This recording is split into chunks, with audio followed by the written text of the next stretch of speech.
Shalom, puji Tuhan. Pagi hari ini kita kembali ibadah di CMC Cabai Rawit di Kota Bandung. Sebelum kita dengarkan khotbah, saya mau sampaikan satu hal, saudara-saudara kekasih dalam Kristus. Bukan karena lamanya kita ibadah, bukan karena seringnya kita ibadah, tapi kualitas sebuah ibadah ditentukan sejauh mana hati kita sungguh-sungguh, betul-betul konsentrasi hanya untuk menyenangkan hati Tuhan. Amin. Karena itu, mari kita yang sudah ada di ruangan ini, maupun yang mengikuti lewat Facebook, mengikuti lewat Zoom, dan nanti bisa menyaksikannya lewat YouTube, saya himbau kita semua. Konsentrasi. Ya, waktu menyanyi, betul-betul menyanyi. Waktu mendengarkan firman Tuhan, sungguh-sungguh dengarkan firman Tuhan. Maka berkat turun atas kita. Amin. Haleluya. Mari kita berdoa. Bapa dalam surga, di dalam nama Tuhan Yesus Kristus, kami bersyukur Tuhan, hari ini kami boleh kembali mendengarkan firman-Mu.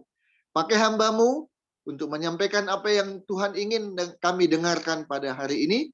Kami percaya firman-Mu memberikan kekuatan baru bagi kami. Firman-Mu memberikan kesembuhan bagi segala penyakit kami. Firman-Mu menjadi solusi dalam kehidupan kami. Terima kasih Bapa. Berkati kami semua di dalam nama Tuhan Yesus Kristus. Haleluya. Amin. Puji Tuhan.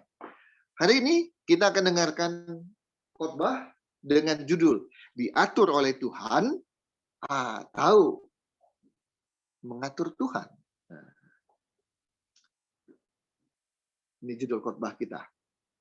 Kita ini sebagai umat Tuhan maunya diatur oleh Tuhan, sukanya diatur oleh Tuhan, atau sebaliknya, kita mengatur Tuhan.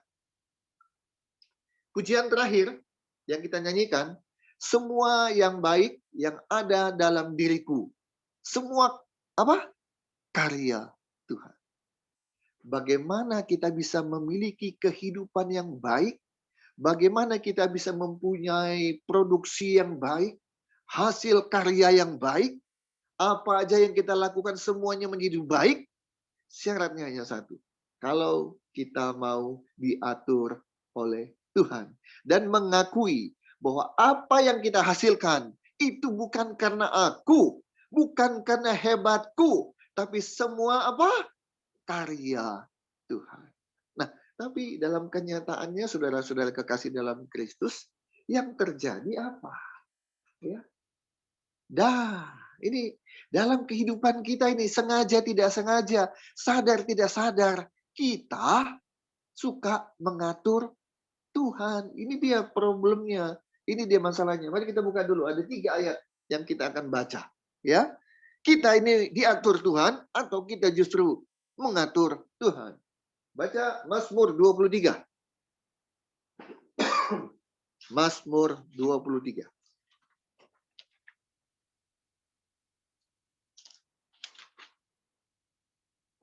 Ayat 1-3.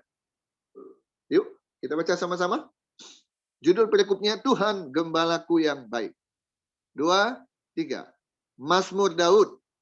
Tuhan adalah gembalaku, takkan kekurangan aku. Ayat 2. Ia membaringkan aku di padang yang berumput hijau. Ia membimbing aku ke air yang tenang. Ia menyegarkan jiwaku. Ia menuntun aku di jalan yang benar. Oleh karena namanya. Perhatikan di sana di Mazmur 23 ayat 1-3.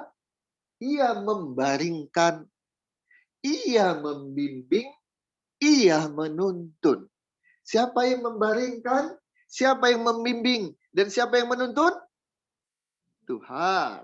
Oke, baca Matius 26 ayat 39.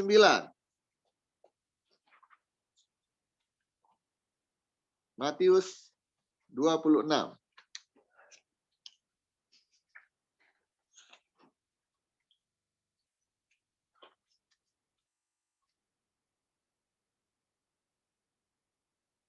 Ayat 39. 1, 2, 3.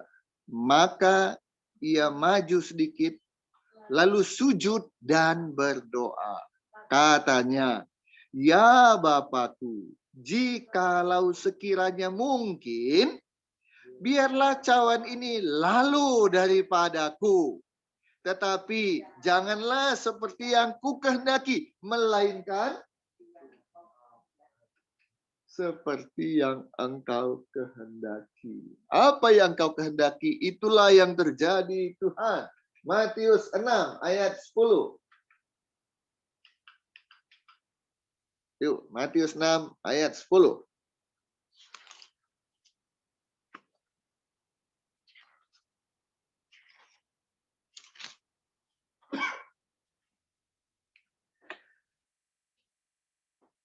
Ini doa Bapa kami, ya, yang diajarkan oleh Tuhan Yesus. Ayat 10-nya. Kita baca. 1, 2, 3. Datanglah kerajaanmu, jadilah kehendakmu di bumi seperti di surga. Nah, ada 3 ayat yang kita baca. Yang membandingkan, yang membimbing, yang menuntun, yang engkau kehendaki, bukan yang ku kehendaki. Kemudian Matius 6 ayat 10, Yesus berdoa, jadilah kehendakmu. Kehendak siapa? Kehendak Tuhan, bukan kehendakku, bukan kehendak saya. Kesimpulannya apa? Dari 3 ayat sudah kita baca. Tuhan yang mengatur. Katakan, Tuhan yang, satu kali lagi, katakan yang keras. Tuhan yang mengatur. Sepakat? Setuju? Oke. Apa kenyataan? Apa yang terjadi? Apa faktanya? Baca Yakobus 4. Yakobus pasal 4.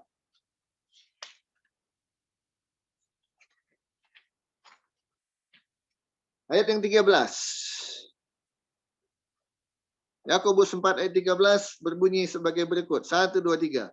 Jadi sekarang, hai kamu yang berkata, hari ini atau besok kami berangkat ke kota Anu, dan di sana kami akan tinggal setahun dan berdagang serta mendapat untung. Awas, mari kita perhatikan.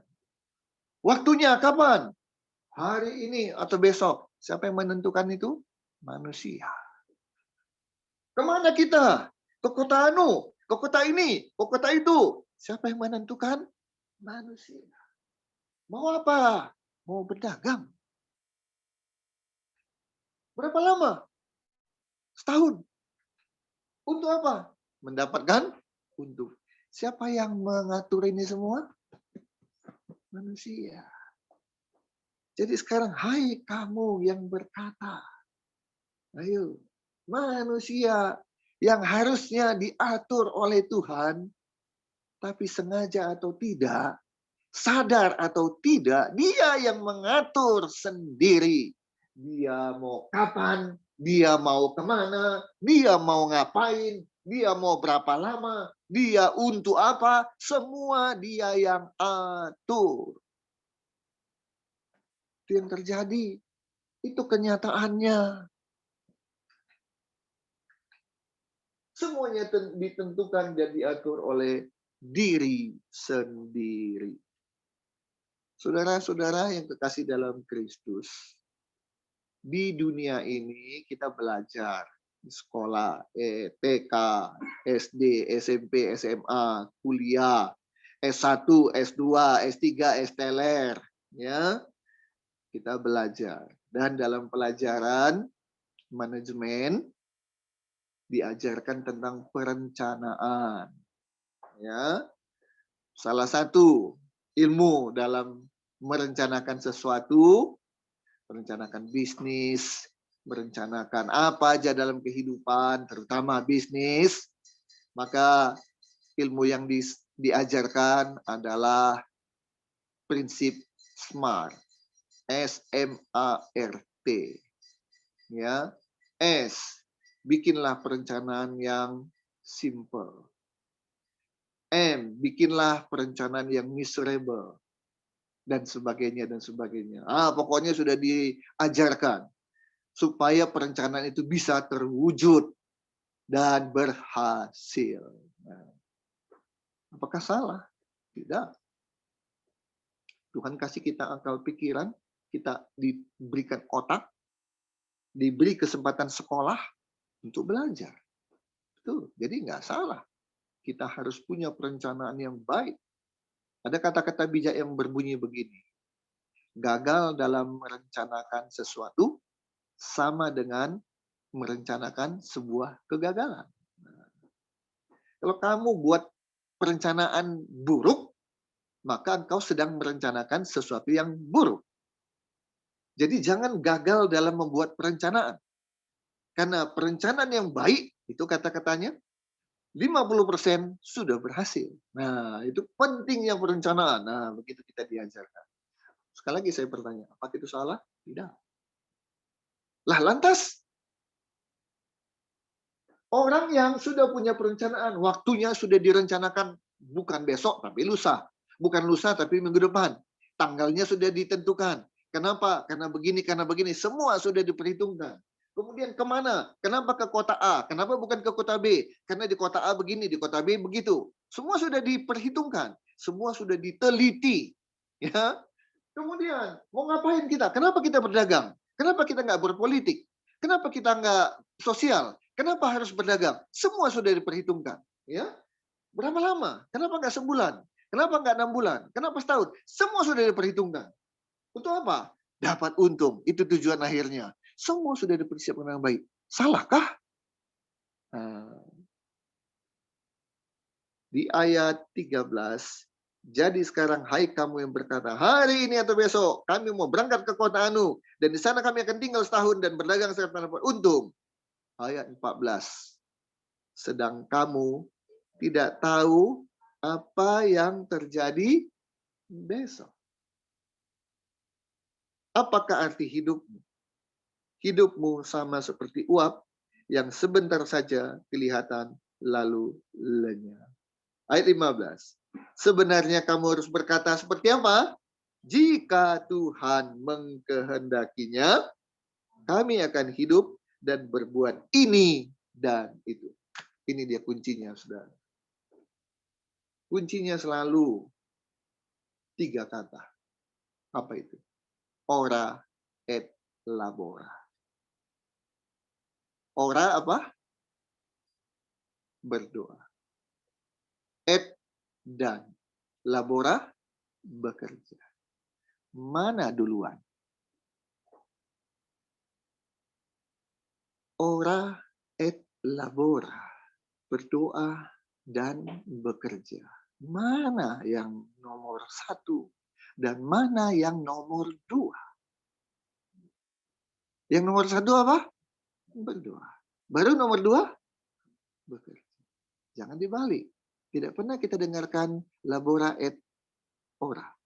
Yang kita dengar, yang kita tahu adalah ora et labora. Berdoa dulu, baru bekerja. Ya. Nah, di ayat 13, dia bekerja dulu. Entah doa atau tidak. Yang Tuhan ajarkan, kalau Tuhan kehendaki, kami akan berbuat ini dan berbuat itu. Doa dulu. Ya, jangan semuanya diatur oleh diri sendiri. Atur diri sendiri, atur begini, atur begitu, semua atur sendiri.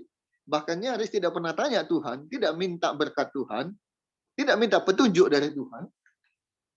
Baru setelah itu dia berdoa. Tuhan, apa doanya? Tolong supaya ini, dan ini bisa Tuhan berkati. Ini bisa semuanya sukses. Jadi doanya itu permintaan atau perintah? Jadi berubah. Bukan lagi dia minta, tapi sebenarnya dia sudah memerintah Tuhan. Tuhan, aku udah bikin begini ya. Jadi ya. Tuhan jadi pesuruh. Tuhan jadi pelayan. Harus terjadi sesuai dengan kehendak siapa? Ku, bukan kehendakmu. Tuhan berkati. Tiap malam, tiap siang, tiap pagi, Tuhan berkati. Berkati apa? Apa yang sudah kususun? Apa yang sudah kurencanakan? Apa yang sudah mau kukerjakan dan bahkan sudah kerjakan, itu Tuhan berkati. Kira-kira Tuhan berkati nggak ya? Kalau saudara menjadi atasan, punya bawahan, tiba-tiba dia datang, nggak ada angin, nggak ada hujan, dia bilang kepada saudara sebagai atasan, Pak, ini rencana saya, dukung. Pak, bantu, supaya ini bisa betul-betul terlaksana. Terus saudara lihat, hah? Sebagus apapun perencanaannya ketika dia datang hanya langsung menyerahkan dan kemudian minta supaya itu disahkan, itu didukung dan sebagainya. Saudara sebagai atasan merasa gimana? Nah, kamu yang ngatur atau saya ngatur? Emang saya pernah minta kamu untuk bikin perencanaan seperti ini? Segala sesuatu ada di dalam perencanaan global. Kita mau kemana, mencapai apa, kapan, semua sudah ada. Nanti di breakdown, diatur. Tanggal berapa, bulan berapa, semester berapa, siapa yang dulu ngerjain, siapa yang belum, semua udah diatur begitu. Kamu tiba-tiba nggak ada angin, nggak ada hujan, datang dengan rencanamu sendiri, bisa nggak? Nggak bisa. Ya. Sebaik apapun itu, kalau tidak masuk dalam rencana global, nggak akan diterima. Yang harus dilakukan adalah ikuti apa rencana yang sudah ada. Rencana Tuhan dalam hidup kita sudah ada belum? Ada. Jangan bikin rencana sendiri. Ya, rancangan damai sejahtera dari Tuhan itu sudah ada. Bukan sejak kita sejak dalam rahim Tuhan sudah punya rencana yang indah untuk setiap manusia akan lahir. Nah, sadar atau tidak sadar, sengaja atau tidak sengaja, manusia mau mengatur Tuhan. Sadarlah. Sadarlah. Kalau itu kita, sadarlah. Kalau itu saudara, sadar. Ya. Saya mau nyampaikan ada 3 hal. Manusia ini mau ngatur Tuhan. Pertama mengenai cita-cita atau masa depan. Zaman dulu, anak-anak kalau ditanya, cita-citanya jadi apa? Jawabannya selalu apa? 1 sampai 10, yang paling nomor 1 biasanya jadi apa? Pilot. Jadi apa? Presiden. Terus jadi apa? Dokter. Ya kan? Nah, itu pasti 3 besar itu. Jadi dokter. Nah, barulah siapa? Susan jadi presiden. Cita-citaku ingin jadi presiden. Nah, pokoknya apa segala macam keluar, ya. Ada jadi guru. Nah, tidak salah ya. Tidak salah, apalagi namanya anak-anak. Ya polos, ditanya ya jawab. Ini ada cerita yang agak lucu. Satu ketika di sekolah, ibu guru bertanya kepada murid-muridnya, siapa yang mau pergi ke surga? Murid-murid acung tangan. Tapi ada satu anak tidak ngacung. Ibu guru bilang, kamu kenapa nggak mau masuk surga? Yang lain itu acung tangan semua, mau masuk surga. Mau pergi ke surga. Si anak ini bilang, maaf Bu, ibu saya bilang, nah kalau mau pergi kemana-mana izin dulu ya ke ibu ya. Jadi kalau saya mau pergi ke surga, tunggu dulu Bu, saya izin dulu ke ibu saya.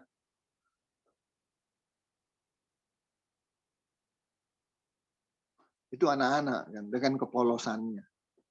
Lah kita orang dewasa, ketika ditanya, apa tujuanmu? Apa cita-citamu? Mau kemana masa depanmu?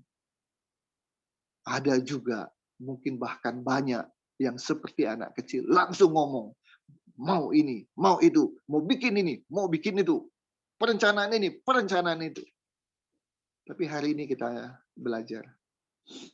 Hari ini firman Tuhan mengajarkan kepada kita. Kalau ditanya apa cita-citamu, Apa masa depanmu jadi apa? Kita kembali kepada firman. Apa itu jawaban yang benar?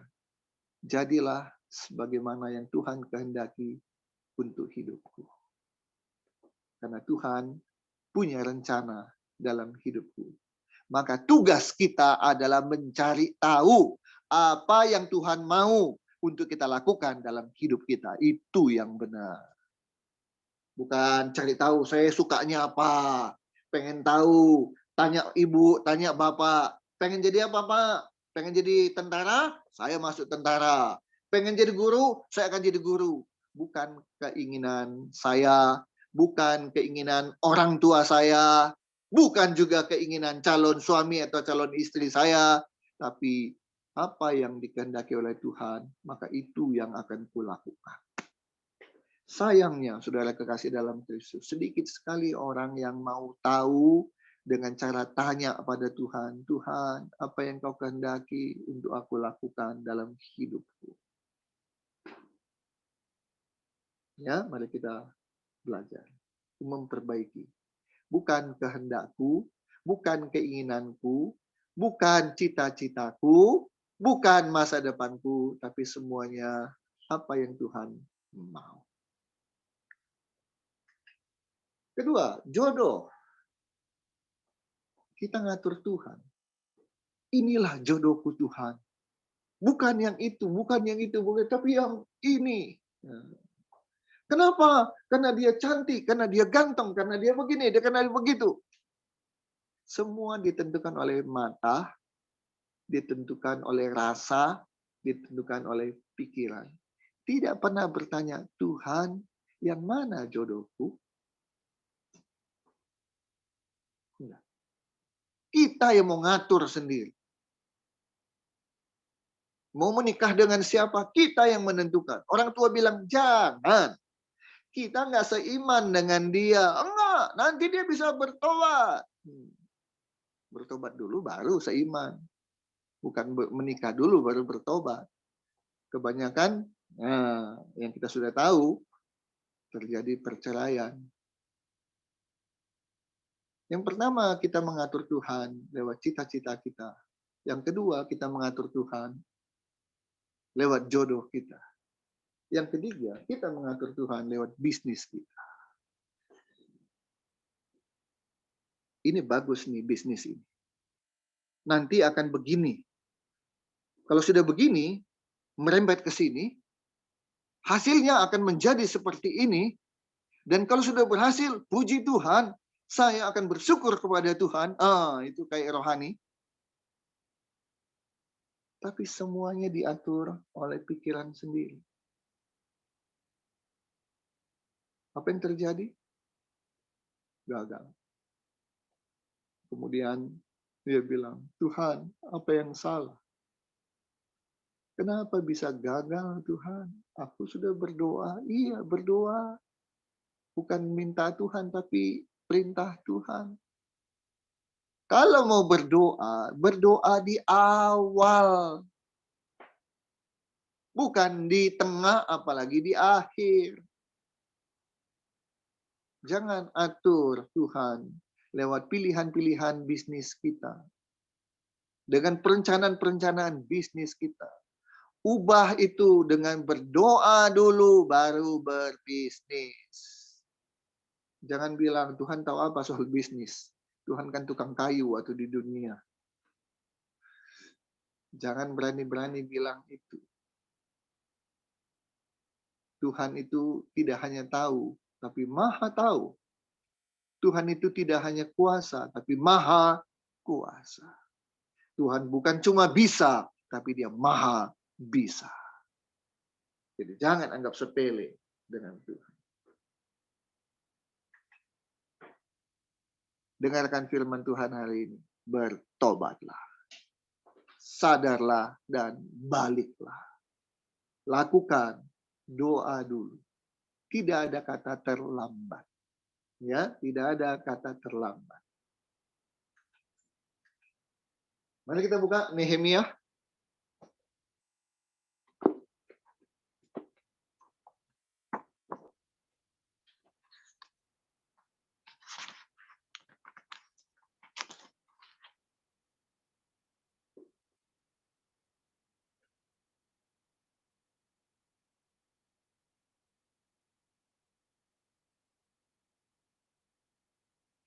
Nehemia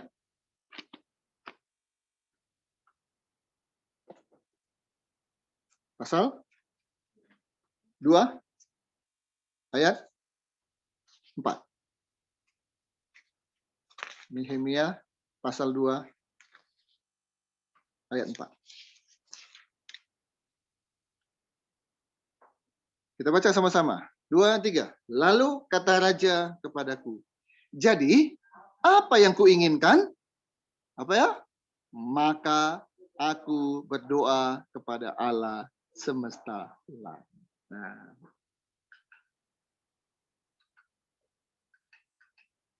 apa yang saudara inginkan? Seorang raja saja. Raja itu berkuasa. Apa yang dia sampaikan, dia katakan, dia titah, itu terjadi. Tapi seorang raja mengatakan, apa yang kuinginkan? Aku berdoa. Apa yang sudah diinginkan? Doa dulu. Mau bikin ini, doa dulu. Mau bikin itu, doa dulu. Doa, doa, dan doa. Tidak ada kata terlambat, saudara kekasih dalam Kristus. Ya, apa yang sudah terjadi, terjadilah. Tapi mulai perbaiki. Doa dulu, dan doa dulu. 2 Korintus 1 ayat 17.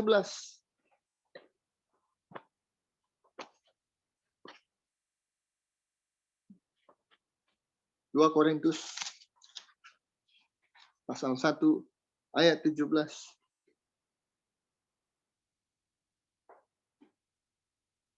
2 Korintus 1 ayat 17.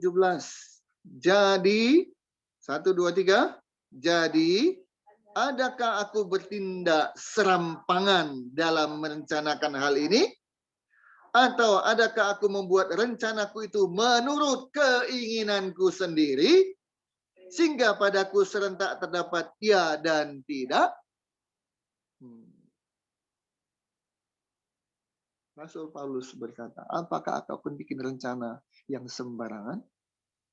Yang semaunya? Menurut keinginanku saja? Ya. Ini. Bukan kehendakku, tapi kehendakmu. Bukan rencanaku, tapi rencanamu. Buat rencana tidak menurut keinginan sendiri, tapi menurut keinginan Tuhan. Bagi hormat kemuliaan nama Tuhan. Dari Dia, oleh Dia, dan untuk Dia. Segala kemuliaan. Lewat keberhasilan-keberhasilan yang kita capai. Yesaya 60 ayat 17.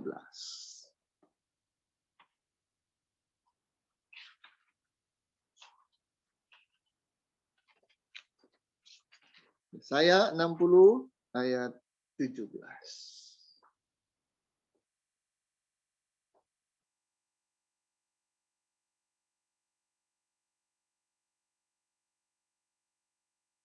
Yesaya 60 ayat 17.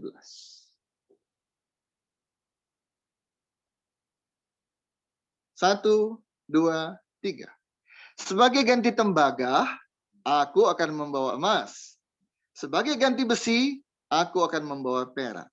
Sebagai ganti kayu, tembaga, dan sebagai ganti batu, besi, aku akan memberikan damai sejahtera dan keadilan yang akan melindungi dan, baca yang keras, mengatur hidupmu. Tuhan melindungi dan mengatur hidup saya. Tuhan mengatur hidup saya. Mari pilihan ada di tangan kita, saudara. Mau mengatur Tuhan atau mau diatur oleh Tuhan. Apa pilihan kita? Mengatur atau diatur? Diatur oleh Tuhan. Kalau Tuhan mengatur hidup kita, percayalah, tidak ada rencananya yang gagal. Semua rencananya adalah rencana keberhasilan. Pilihan kita yang tepat Hari ini kita bilang, Tuhan, aku mau hidupku sungguh-sungguh diatur oleh Tuhan. Ku tahu siapa yang pimpin masa depan hidupku. Siapa yang pimpin? Semuanya oleh Tuhan terpelihara sempurna. Setiap langkahku diatur oleh, bukan oleh diri sendiri. Ya, mari kita bertekad. Sudah dengar firman Tuhan, hidup kita diatur oleh Tuhan. Haleluya. Mari kita berdoa. Tuhan Yesus, terima kasih. Hamba sudah menyampaikan firman-Mu bahwa hidup kami diatur oleh Tuhan. Bukan kami yang mengatur Tuhan. Dan kami percaya, apa saja yang Tuhan lakukan kepada kami, maka itu adalah yang terbaik di dalam hidup kami. Firman sudah disampaikan. Sudah didengarkan. Hamba berdoa di dalam nama Tuhan Yesus Kristus. Setiap yang mendengarkan firman-Mu kali ini, Bapa, hari ini, dan dimanapun mereka berada, mereka tergerak hatinya untuk hidupku diatur oleh Tuhan. Dan kami percaya terjadi perubahan. Keberhasilan demi keberhasilan akan terjadi. Di dalam nama Tuhan Yesus Kristus. Haleluya. Amin. Puji Tuhan. Mari bangkit berdiri.